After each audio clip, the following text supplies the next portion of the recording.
Hello guys, আবারও চলে এসেছি নিউ ব্লগ নিয়ে। আজকে হচ্ছে সোমবার, জন্মাষ্টমী। তাই সকাল সকাল চান করে তুলসীর মালাটা পরে নিলাম। আর আমাকে কেমন লাগছে প্লিজ কমেন্ট করে জানিও। তো দেখো, এই দেখো আমাদের ছোট্ট গোপালের জামা কাপড় খুব সুন্দর হয়েছে না? আর চান টান করে আমরা চলে এসেছি পুজোর আয়োজন করতে। তো সকলে মিলে আমরা সব কাজ করে নিচ্ছি হাতে হাতে, কারণ আজকে তো সারাদিন উপোস থাকতে হবে। তার মাঝখানে জল ভরার জন্য রেডি করে বেরিয়ে পড়ি।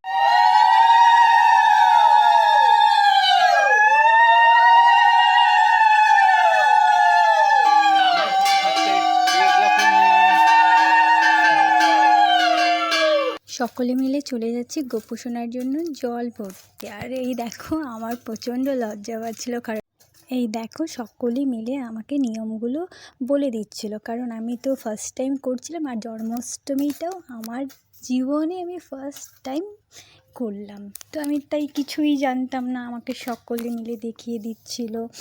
তো কিভাবে করতে হয় নিয়মগুলো সেগুলো বলে দিচ্ছিল। তো আমি সব কিছু ঠিকঠাক করে তো সাইডে চলে গেলাম, বাকিরা সবাই জল ভরে নিয়ে নিল। আর হ্যাঁ জানো, আমি তো শাড়ি পরে ঘুমটা দিয়ে ক্যারি করতে পারি না, তো তাই আমার খুব অসুবিধা হচ্ছিলো, বারবার ঘুমটাটা পড়ে যাচ্ছি। সকলে মিলে হাসাহাসি করছিল, কারণ আমি ঘোমটাটা সামলাতে পারছিলাম না বলে। তো দেখো, আমরা অলরেডি বাড়িতে চলে আসলাম। বাড়িতে এসে আমরা সব কিছু ঠিকঠাকভাবে রেখে দিই। তো আমি আবারও চান করে শাড়ি পরে নিলাম। আর বলো তো দেখি আমাকে কেমন লাগছে? জানি ভালো লাগছে না, তাও জিজ্ঞাসা করলাম। আর এই দেখো, আমরা গোপু সোনাকে চান করানোর জন্য বসিয়ে দিলাম। সবাই মিলে হলুদ লাগিয়ে গোপু সোনাকে সুন্দরভাবে চান করিয়ে আমরা রেডি করব। দেখো, এখন আমার শাশুড়ি মা আমাকে দেখিয়ে দিচ্ছে এইভাবে জল ঢালতে হয়, গোপু সোনাকে চান করাতে হয়। তো সেই মতনই আমিও চলে গেলাম গোপু সোনাকে চান করাতে। এই দেখো, আমার পাশে বসে আছে আমার মা, তো আমাকেও দেখিয়ে দিলাম। তারপর আবার চলে গেলাম বাকি কাজগুলো করতে। আর এই দেখো, সবাই মিলে কীর্তন করছিল আর অনেক মজা হয়েছে গোপু সোনাকে। তারপর চলে আসলো আমার একমাত্র দেওর। তো সে মায়ের কথা মতনই গোপু সোনাকে চান করিয়ে দিল। তো বাকিটুকু আমি চান করিয়ে আমার কোলে আমার শাশুড়ি মা বসিয়ে দিল। তো গোপু সোনাকে চান করানোর পর আমরা সুন্দরভাবে পরিষ্কার করে মুছিয়ে দিলাম।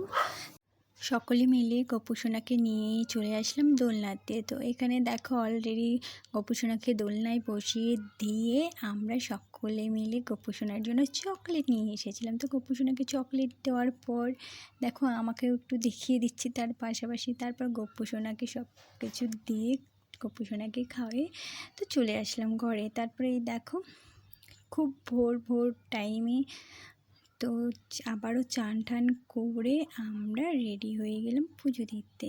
আর এই দেখো, পুজোর যা কাজ ছিল সকলে মিলে রেডি করে ভোগ রান্না করার পর আমরা বসে গেছি পুজো করতে। আর এই দেখো, আমার শাশুড়ি মা পুজো করছে আর আমরা সকলে মিলে কীর্তন করছি। আর এই দেখো, আমাদের গোপু সোনাকে কেমন লাগছে সাজার পর সবাই কমেন্ট করে জানাবে। ওকে, বাই।